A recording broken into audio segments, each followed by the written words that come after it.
ভূমিকম্পে ক্ষয়ক্ষতির সবশেষ খবর জানাতে এই মুহূর্তে পুরান ঢাকায় আছেন আয়েশা সিদ্দিকা সামিয়া, ঢাকা বিশ্ববিদ্যালয়ে আছেন উম্মে, বাড্ডায় আছেন সামদানি প্রত্যয় এবং ঢাকা মেডিকেলে আছেন আত্মজর রহমান। সরাসরি প্রথমেই যাচ্ছি হানির কাছে। হানি, কি অবস্থা দেখছেন ঢাকা বিশ্ববিদ্যালয়ে? আজকে সকালে যে ভূমিকম্প অনুভূত হয় তারপরেই কিন্তু আসলে নগর অনেকের মধ্যেই কিন্তু আতঙ্কের সৃষ্টি হয়েছে এবং এর ফলে কিন্তু আজকে ঢাকায় আমি এখন কিন্তু দাঁড়িয়ে আছি ঢাকায় বিশ্ববিদ্যালয় ক্যাম্পাসে এবং এখানে কিন্তু আজকে সকালে আতঙ্কিত হওয়ার কারণেই কিন্তু এখানকার যে বিশ্ববিদ্যালয়ের যে হাজী মোহাম্মদ মহসিন হল রয়েছে এবং মুক্তিযোদ্ধা জিয়াউর রহমান যে হল রয়েছে সেখান থেকে কিন্তু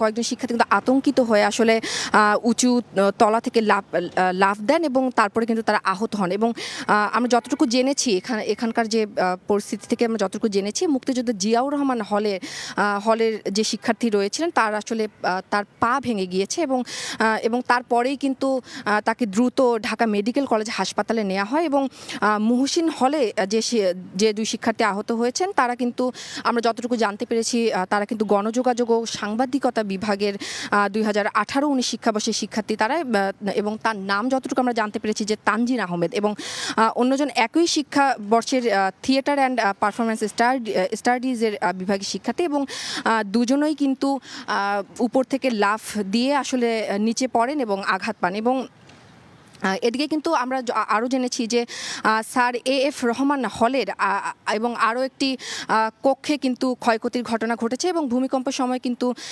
বিভিন্ন হলের শিক্ষার্থীদের মধ্যে আসলে আতঙ্ক সৃষ্টি হয় এবং তারা কিন্তু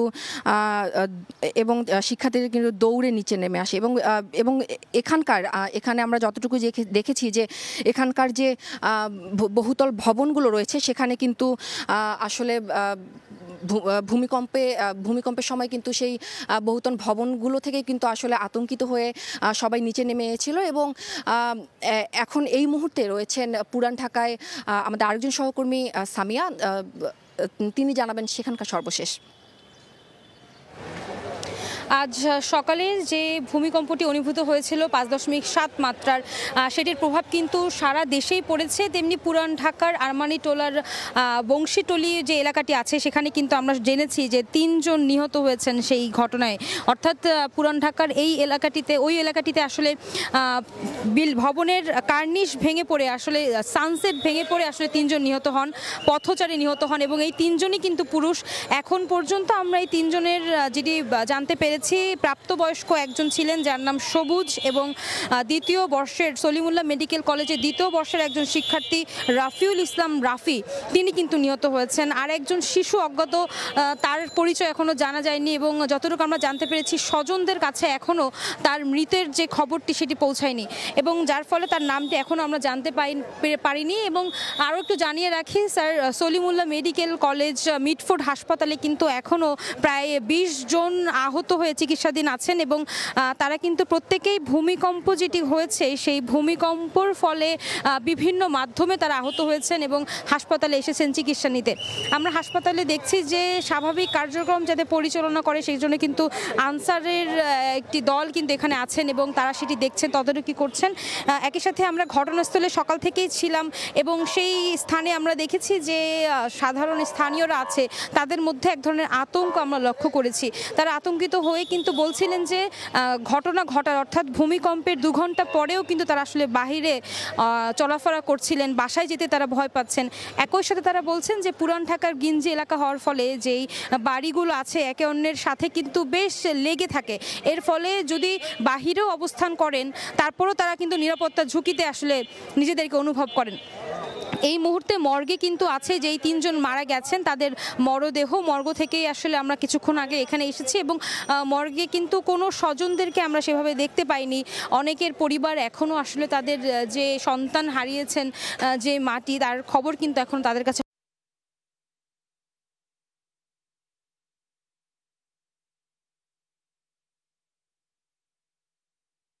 আগে এত জোরে কম্পন কিন্তু তারা অনুভব করেনি।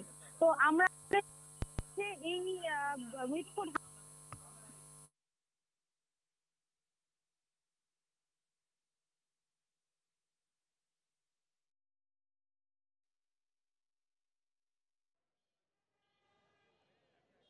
ছুটির আমেজে যখন রাজধানী জাগছিল ধীর স্থির গতিতে, ঠিক তখনই ভয়াবহ ভূমিকম্পের আতঙ্ক ছড়িয়ে পড়ে নগরবাসীর মধ্যে। আবহাওয়া বিভাগ আমাদেরকে জানিয়েছেন ভূমিকম্প সবশেষ তথ্য অনুযায়ী 5.7 মাত্রা পর্যন্ত রেকর্ড করা হয়েছে। আজ এই মুহূর্তে আমরা এখন দাঁড়িয়ে রয়েছি রাজধানীর মধ্য বাড্ডার লিংক রোডের লিলিকুঞ্জ নামে একটি ভবনের সামনে। এই ভবনটি ভূমিকম্পে কিছুটা ক্ষতিগ্রস্ত হয়ে একপাশে হেলে পড়েছে। ভবনটির আশেপাশে উৎসুক জনতা ভিড় জমিয়েছে, আমরা অনেক গণমাধ্যমকে দেখতে পাচ্ছি। তবে এই ভবনের কেয়ারটেকার আমাদের সঙ্গে কথা বলছিলেন, তিনি জানালেন যে এই ভবনটি এর আগে থেকেই এমন অবস্থায় রয়েছে। তবে উদ্বিগ্ন এলাকাবাসী আমাদের সঙ্গে কথা বলছিলেন, তারা জানালেন যে এই ভবনটির যে অবস্থা সেই অবস্থাতে তারা শঙ্কিত রয়েছেন এবং কখন ভবনটি ধসে যায় সেটি নিয়ে তারা উদ্বেগ জানাচ্ছিলেন। তবে সকালে ভূমিকম্পের পরপর ভবনটির বাসিন্দারা ভবনটি থেকে বের হয়ে আসলেও এখনও কিন্তু তারা ভবনের ভেতরে অবস্থান করছেন। আমরা এর আগে আবহাওয়া অধিদপ্তরের সঙ্গে কথা বলেছিলাম। আবহাওয়া বিভাগ আমাদেরকে জানাচ্ছিলেন যে 5.7 মাত্রার এই ভূমিকম্পটি ঢাকা থেকে 13 কিলোমিটার পূর্ব দিকে নরসিংদীর মাধবদী ঘোড়াশাল এলাকায় উৎপত্তি হলেও এই ভূমিকম্পটির কোনো আফটার শক পাওয়া যায়নি। তবে আবহাওয়া বিভাগ এই উদ্বেগটি আমাদেরকে একই সঙ্গে জানাচ্ছিলেন যে সাধারণত ভূমিকম্পের আফটার শক বা ভূমিকম্পের কোনো পূর্বাভাস এবং সতর্কবার্তা দেয়া সম্ভব না হওয়ার জন্য এই ভূমিকম্পের আফটার শকটি কতদিন পর হতে পারে সেটি নিয়ে আবহাওয়া বিভাগ আমাদেরকে উদ্বেগ জানিয়েছিলেন। এবং একই সঙ্গে তারা বলছিলেন যে সবশেষ রাশিয়াতে এবং সুমাত্রায় যে ভূমিকম্পগুলো হয়েছিল সেই ভূমিকম্পের আফটার শক প্রায় 1 মাস পর দেখা গিয়েছিল, যে কারণে আবহাওয়া বিভাগ এই বিষয়টি নিয়ে শঙ্কা প্রকাশ করেছেন যে এই ভূমিকম্পের আফটার শকটি কবে নাগাদ হতে পারে। একই সঙ্গে আবহাওয়া বিভাগ একটি বিষয় আমাদেরকে জানিয়েছিলেন যে এই যে ভূমিকম্প, ঢাকা শহরে ভূমিকম্প যখন হয় তখন ভূমিকম্পের যে মাত্রা সেই মাত্রাটি আসলে ততটা গুরুত্ব বহন করে না। এর কারণ ঢাকা শহরের জনসংখ্যার ঘনত্ব এবং অপরিকল্পিত নগরায়নের কারণে ঢাকা শহরে খুব সামান্য মাত্রার ভূমিকম্প অনেক বড় ক্ষয়ক্ষতি ডেকে আনতে পারে। যেমন আজকের এই ভূমিকম্পটিকে আবহাওয়া অধিদপ্তর মাঝারি মানের ভূমিকম্প হিসেবে অভিহিত করলেও এই ভূমিকম্পে কিন্তু ইতোমধ্যেই অনেকগুলো প্রাণহানির ঘটনা ঘটেছে, অনেক জায়গায় হতাহত হয়েছে, ভবন ধসে যাওয়ার মতো ঘটনা ঘটেছে। আমরা মধ্য বাড্ডার এখানে দেখছিলাম, এখানে জনগণ যারা সাধারণ মানুষ রয়েছেন তারা আতঙ্কগ্রস্ত হয়ে পড়েছিলেন। তারা আমাদেরকে জানাচ্ছিলেন যে সকালে যখন ভূমিকম্পটি অনুভূত হয় সেই ভূমিকম্পের সময় তারা প্রথমে বুঝতে পারছিলেন না, কারণ এর আগেও যতবারই ভূমিকম্প হয়েছে তার যে কম্পন সেই কম্পনের অনুভবটি কিন্তু এতটা তীব্র ছিল না। এবং তারপরে তারা রাজপথে নেমে আসেন, সড়কে অবস্থান করছিলেন, দীর্ঘক্ষণ যাবৎ সড়কে অবস্থান করছিলেন। এবং আজ শুক্রবার ছুটির দিন হওয়াতে কিন্তু যারা সাধারণ বাসিন্দা ঢাকা নগরীর তারা অনেকেই আজকে তাদের অফিস ছুটি থাকায় তারা বাসায় অবস্থান করছিলেন।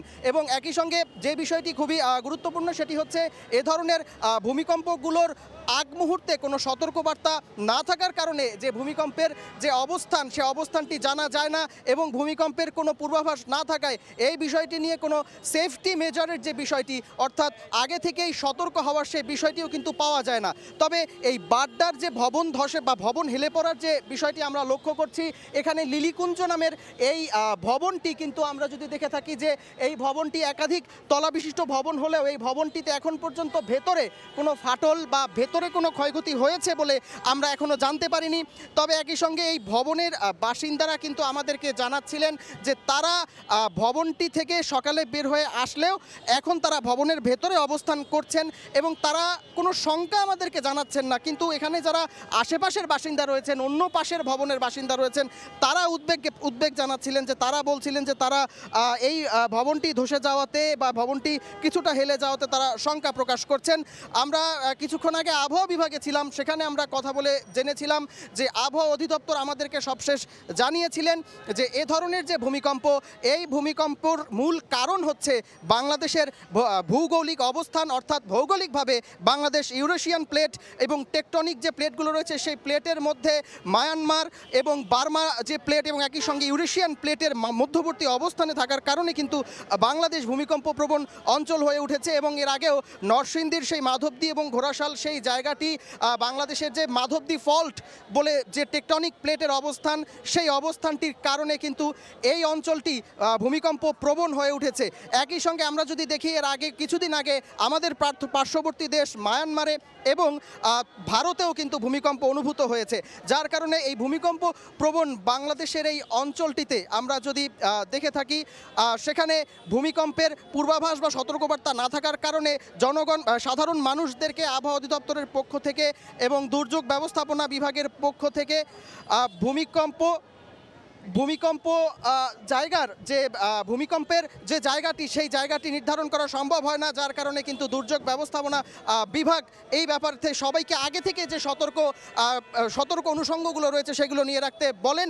আমরা একটু কথা বলার চেষ্টা করব এখানে যারা প্রত্যক্ষদর্শী ছিলেন সকাল থেকে, তাদের সঙ্গে একটু কথা বলার চেষ্টা করব আমরা যে আপনারা সকালে যখন এখানে ছিলেন আপনারা কি দেখেছেন সকাল থেকে ভূমিকম্পের পর, বা কখন থেকে আপনারা দেখলেন যে ভবনটি হেলে পড়েছে?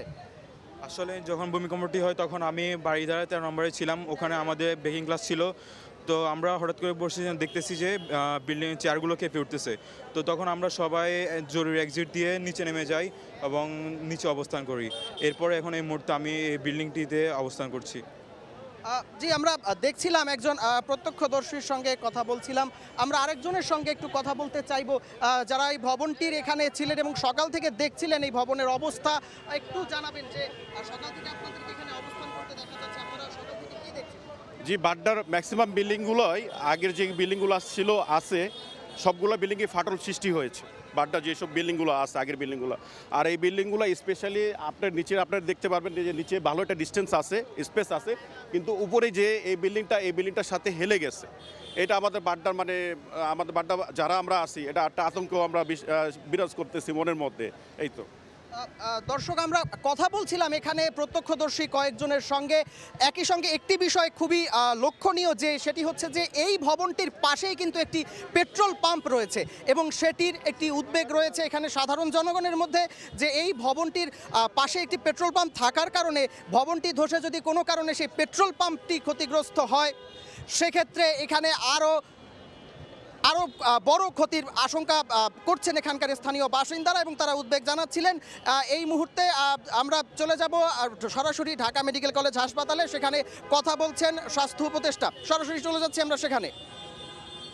যেই মাত্রায় ভূমিকম্প হয়েছে হয়তো কাছাকাছি কারণেই এই মাত্রাটা অনেক বেশি হয়েছে, কিন্তু টিভিতে যেটা দেখলাম এটা 5.2, কিন্তু ইনজিউরটা সে তুলনায় একটু বেশি হয়েছে।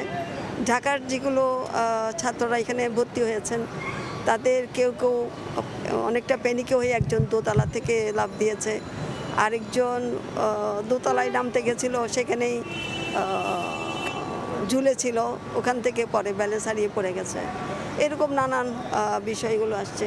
তো আমরা সবাই মিলে চেষ্টা করি যাতে আমরা তাদের জন্য ভালো চিকিৎসাটা দিতে পারি, ভালোভাবে তারা তাদের নিজ দেশ বাসায় ফিরে যাক, এটাই আমরা প্রার্থনা করতে পারি। আপনার রাজধানীর হাসপাতালগুলোকে আলাদা কোনো ধরনের নির্দেশনা দিয়েছেন কিনা, বা যারা আহত হয়েছে তাদের চিকিৎসার ব্যাপারে? আমরা সবগুলো বলেছি যাতে চিকিৎসার কোনো ত্রুটি না হয়, এবং সেটা আপনারা তো দেখছেন এখানে যারা ভর্তি হয়েছে আলহামদুলিল্লাহ তাদের তো চিকিৎসা চলছে, এবং সবগুলো হাসপাতালে এগুলো বলা সব মানে সরকারি হাসপাতাল। ঠিক আছে, ধন্যবাদ।